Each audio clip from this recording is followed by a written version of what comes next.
有時成日表現好，唔代表我冇事，係代表我連喊都要用笑嚟到表達。啲人話職場上講嘢要成熟，要誠意，要穩重。但係我問你，咁係咪代表我唔可以講句我真係唔想再應酬啦？我唔講粗口，唔係因為我 EQ 高，係因為我知道講完啲人會覺得我唔專業、唔長進、唔識做人。我笑住聽大家講辛苦晒，其實我心入邊好想講，我頂唔順啊！點解要咁辛苦啊？望住茶水間嘅瓷磚，企喺冇人嘅影印機旁邊，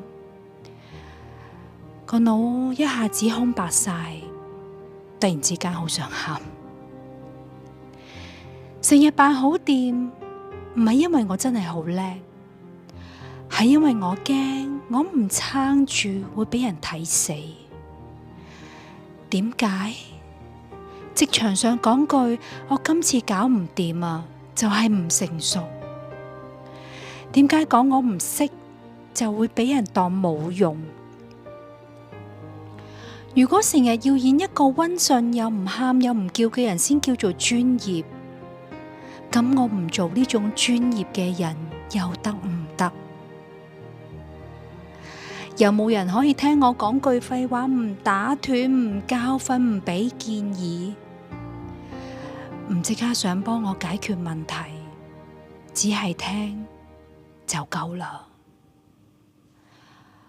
我唔係想永遠做個喊包，我只係想學識點樣可以唔使扮堅強，都可以得到尊重。有冇可能所謂嘅成熟，唔係講大人嘅語氣，而係我可以承受話我唔掂啊，我好攰啊，我需要空間啊，而你唔好因為咁就覺得我冇用。